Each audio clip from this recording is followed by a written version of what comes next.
'Tis the season to shine with H&M. Discover the holiday collection and find fashionable pieces for your wardrobe or for under the tree. Get inspired and dazzle with this year's glam. From tuxedo styles, bow detailed pieces, impressive prints, and more. From unforgettable looks to unforgettable gifts. With fashion finds to home decor, find it all at H&M. Treat your loved ones and yourself this season. Shop in-store or at hm.com. This episode is brought to you by Vital Farms. Isn't it bullshit to have to question where your food comes from? At Vital Farms, you can trace your pasture-raised eggs all the way back to the source, the pasture. On the side of each pasture-raised carton of eggs, you'll find the name of the farm where your eggs were laid. And when you look the farm up on their website, you'll get a peek at all the sunshine, fresh air, and open space the hens enjoy. Learn more and find out where to buy them at vitalfarms.com. Vital Farms, keeping it bullshit-free.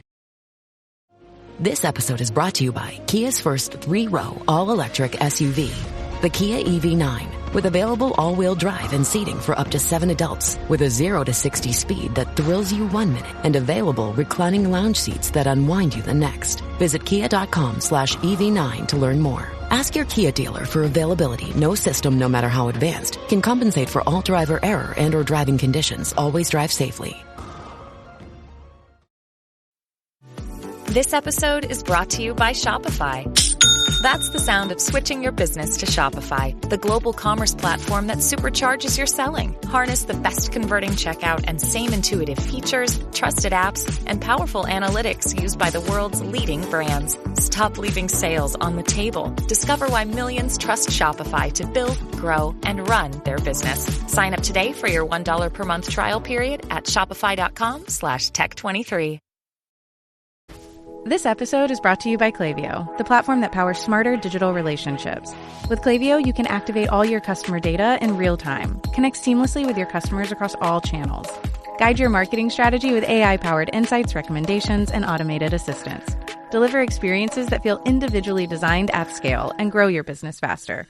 Power smarter digital relationships with Klaviyo. Learn more at klaviyo.com/Spotify. That's KLAVIYO.com/Spotify. Welcome to the HCI family of podcasts. We're your source for personal, professional, and organizational growth and development. We share our own original research, explore industry trends, and interview executives and thought leaders from across the globe. Join us for practitioner-oriented content around all things leadership, HR, talent management, organizational development, and change management. Maximize your personal and organizational potential with the HCI family of podcasts.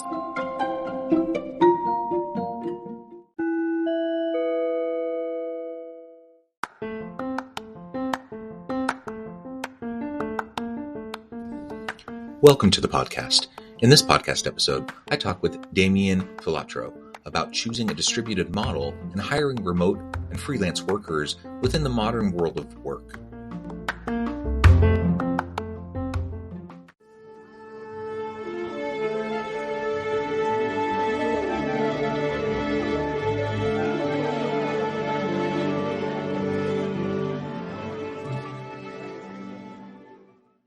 Damien Filiatrault, welcome to the conversation today.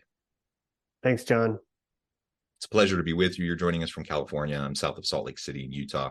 And today we're going to be talking about the recruitment space, specifically really distributed models and hiring remote and freelance workers in the modern world of work and how things are shifting in the age of AI and all of the connected confounding factors really and the transformations that we see occurring because of these disruptive technologies. As we get started, I wanted to share Damien's bio with everybody. Damien Filiatrault is the founder and CEO of Scalable Path, a software staffing agency that matches leading companies and startups with vetted remote software developers. Scalable Path has helped 23.5K freelancers in 177 countries complete 780,000 hours of programming on client projects. Damien is passionate about employment equity and helping companies meet their hiring needs. And I'm sure there's a whole lot more to say there. Anything you would like to highlight by way of your background, personal context, or your company before we dive on in? Just to say that I started the company back in 2010 after spending a stint in India managing a team over there and saw the challenges of the the time zone and the culture working with the US, and since then started working a lot with developers in Latin America for our US clients, and found that with the time zone and the cultural affinity, that worked pretty darn well. Just a little more, insight on some of our focus. So many challenges when you're trying to offshore operations and work with distributed remote teams. And you just briefly highlighted, one of those things that can be challenging, and that is just simply the geographic difference and the time difference, and how the collaborations and communication happens when you're in that kind of a setting. It's not like we can't overcome it, but it is an added layer of challenge. And so it's definitely something we need to think about.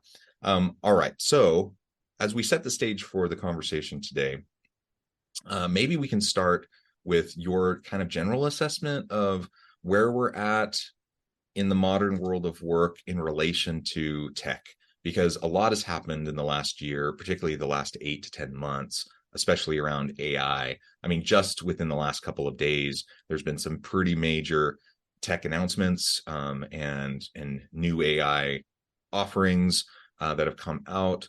I'm thinking of all the big announcements from Meta, Facebook yesterday, Mark Zuckerberg. Lots of announcements around ChatGPT and Bard and some of the others just in the last week. These have lots of applications across a wide range of different disciplines and fields and different functions within a business. Within the recruiting world, though, I think it in particular has some really important value and some serious considerations that we have to keep in mind. So let's start there. If you can tell us a little bit about your current feelings around the current landscape.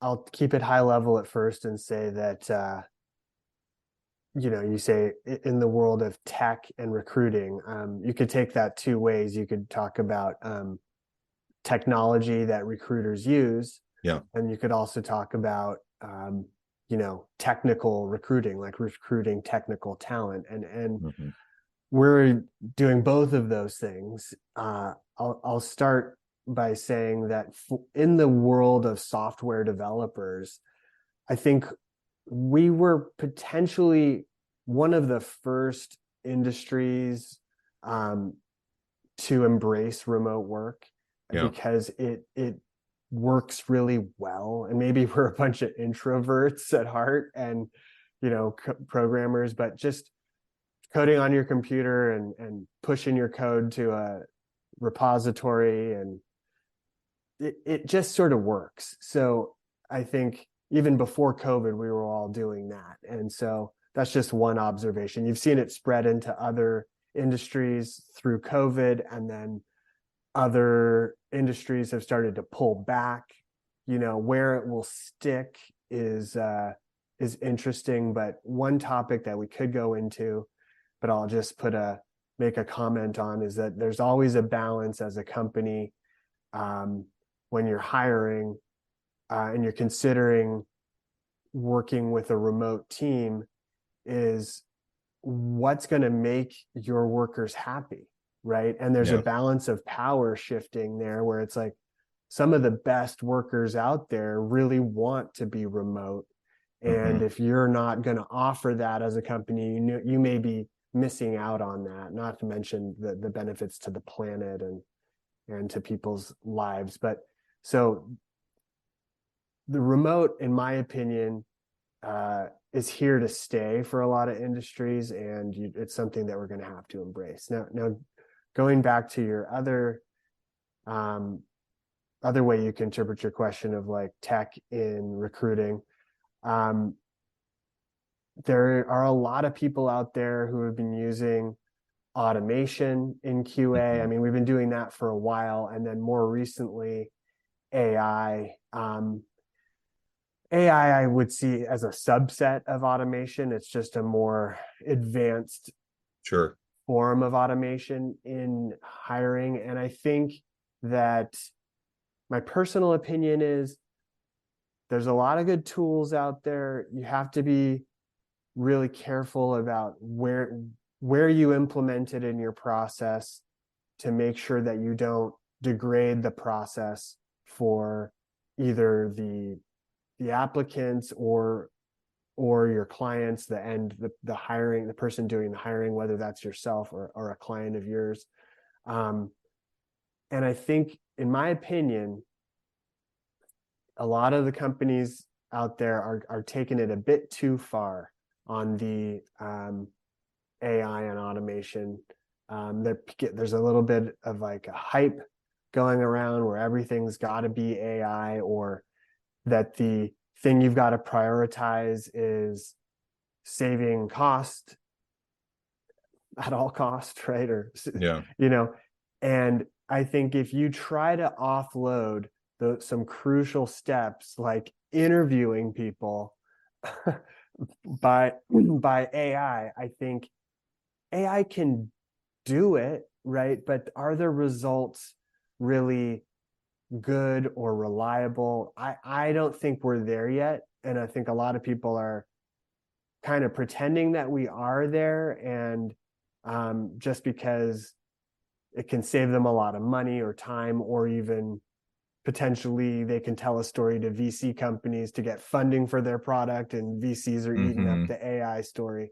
So just how that reflects back to our business, like we'll use automation in parts of our flow, but when it comes down to performing interviews with candidates, we have real humans doing it live on Zoom, just like we're doing right now. And so who you're talking to. You can tell whether they're telling, you can't always tell whether someone's telling the truth, but I think it's easier for a human than a piece of software to tell if someone's being real with you. So yeah. Well, can I zoom in a little bit on a couple of those points? Because I think you made some really good points and highlighted some really significant issues. So one, simply the AI bandwagon effect.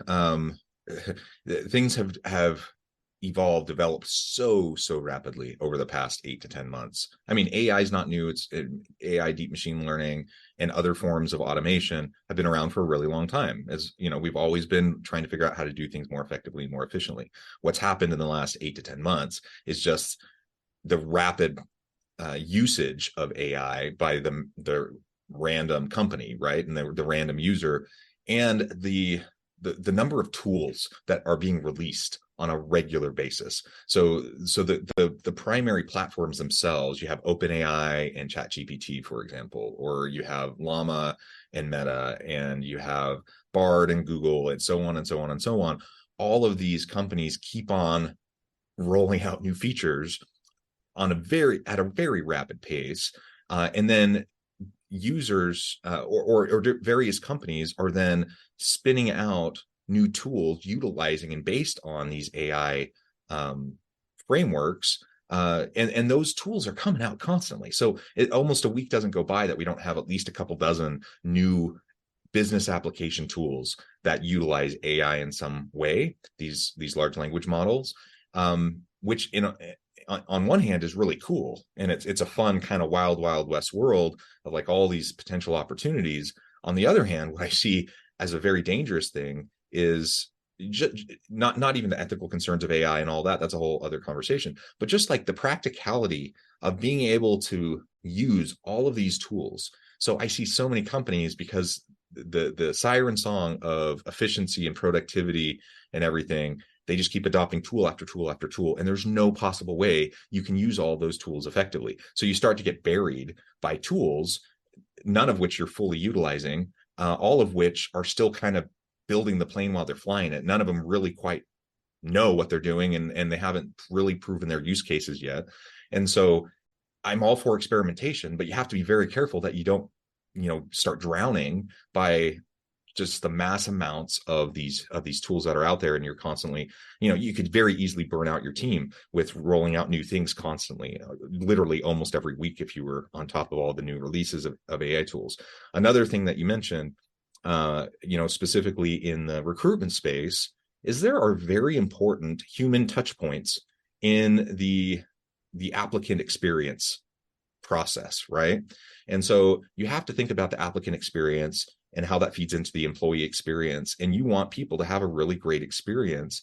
And while there are efficiencies that can come from the usage of any automation, and in this case, we're talking about AI, you need to make sure that you're having those touch points and that you're a real live person who has the intuition and has the various capacities that go beyond an algorithm, that you have a chance to have those interactions with other humans on the other side for good outcomes for the business, but also for them. Remember, we're in a tight labor market. It's hard to find good people. There's a skills gap in a lot of industries. And when we're talking about any STEM field, including tech and coding and those sorts of things, it's not like we have tons of extra people going around. We have to make sure that we create an inviting environment for people to want to come and work for us. And if we don't have a good user experience, then that the likelihood of that goes down dramatically.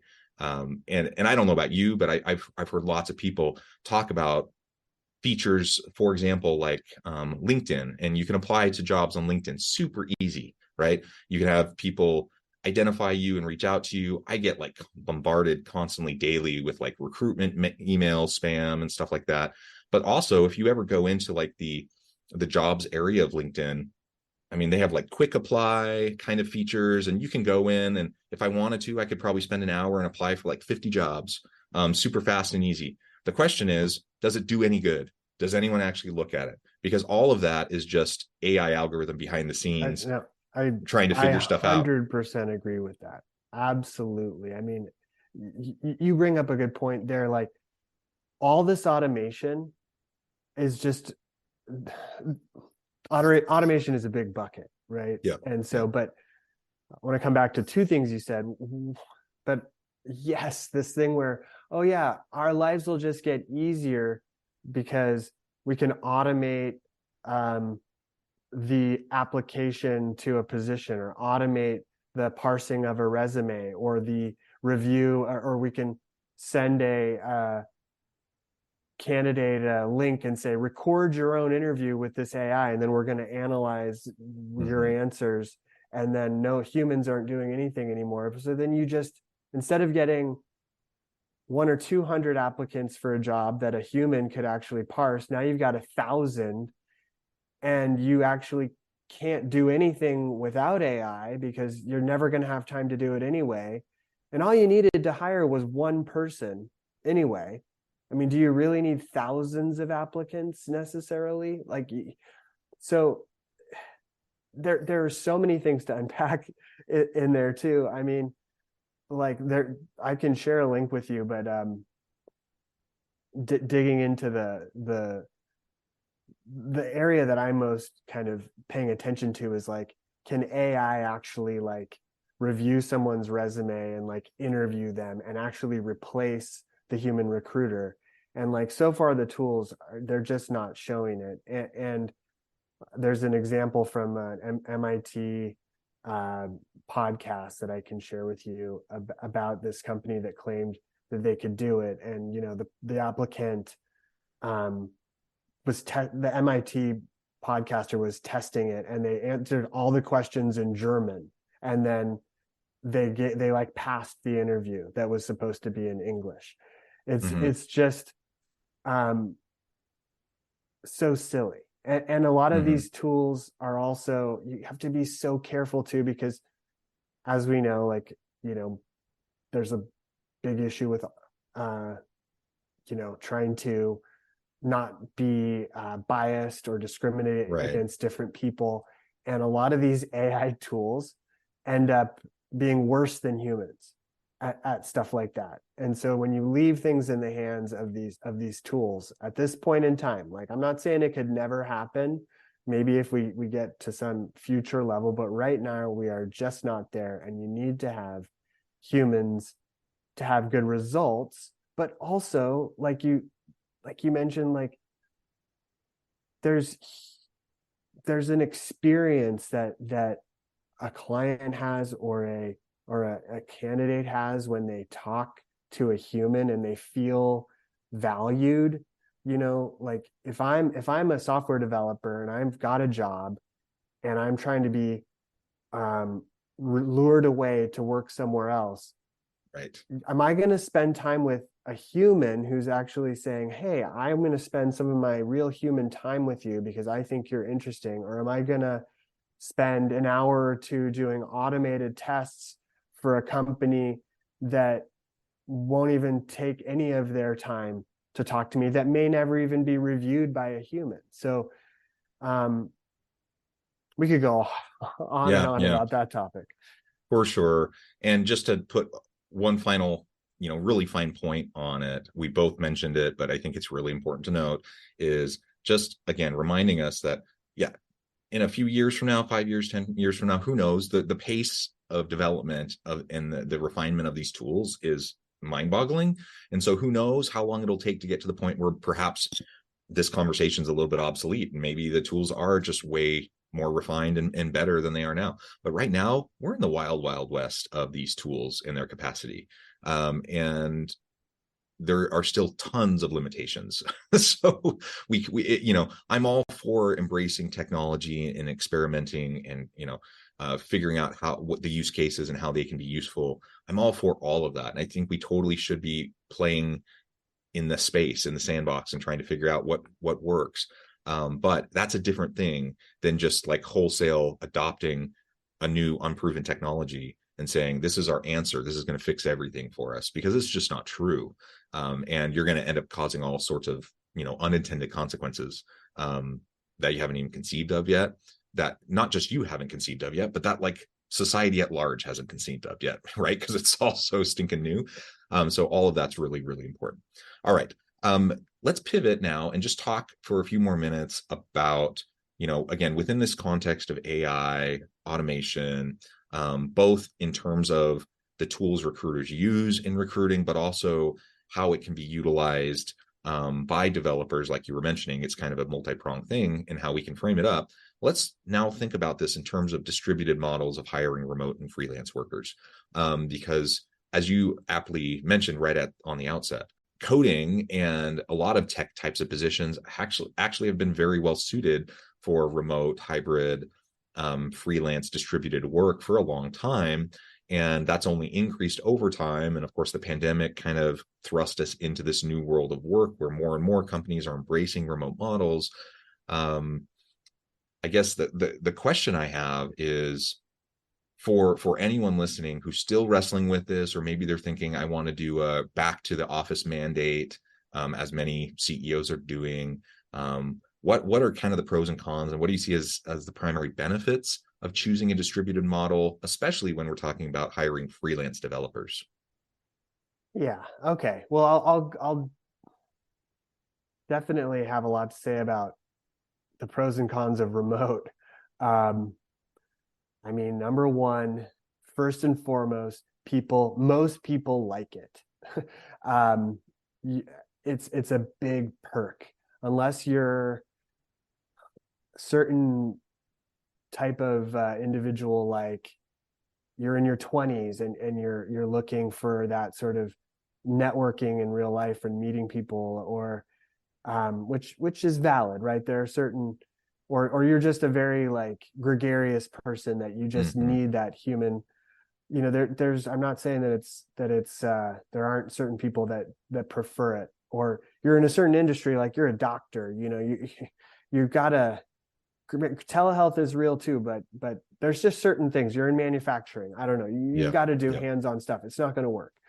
But for a huge part of the workforce that has a family or has an hour-long commute, when you think about their ability to have work-life balance, their ability to save money on gas, to save time on their commute, to have the company save costs on not having to have an office. When you think about the commuting impact on the environment, there are the pros, in my mind, on the whole, vastly outweigh the cons. And I think that if you've got a company that has different roles and different kind of people, that you should allow the people that their job role will work okay. They can do their job well and be productive remotely. And if they want to, you should let them, because you're going to be able to potentially even pay people. Like if I'm an employee and I'm thinking, all right, well, here's a job where I have to commute an hour every day into the city and it pays me $150K a year. And here's a job where I get to work remotely with my family and it pays me $130K a year. I might actually take that 130. So I would every day of the week. Right.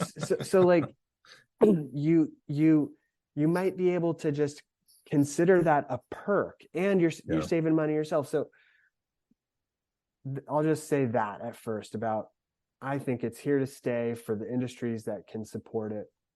Yeah.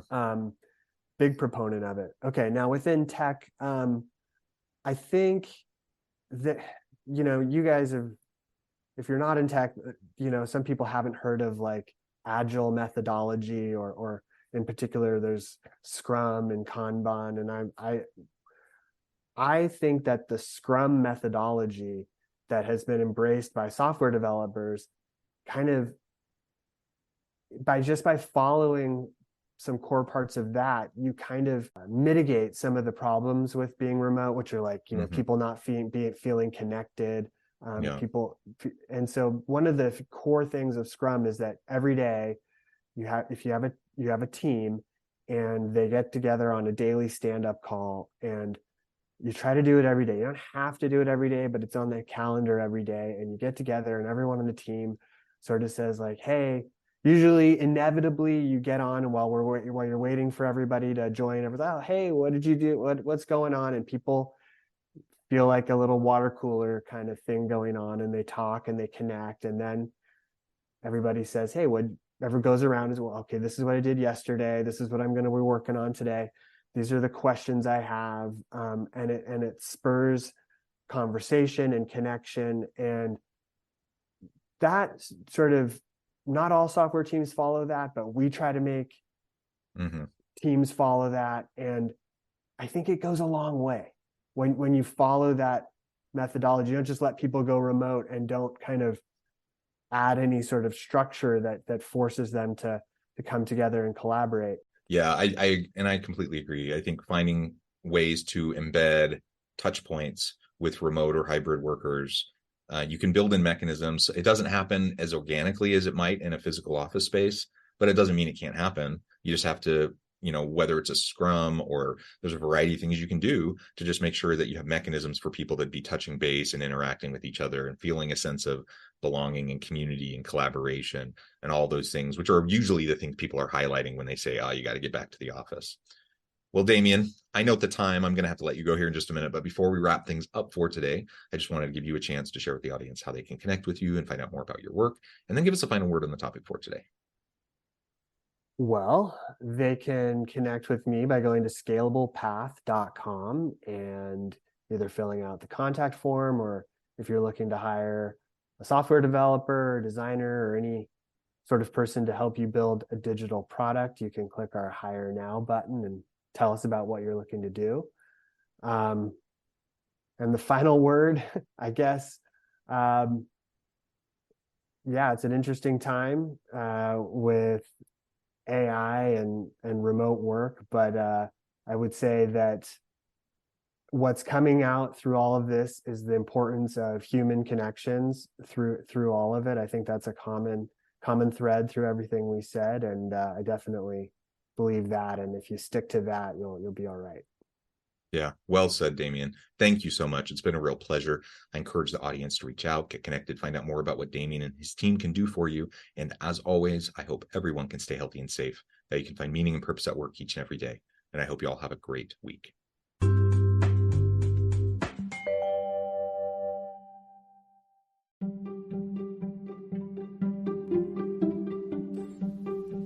Thanks for joining us for this episode of the podcast. We hope you stay healthy and safe, and please join us again soon.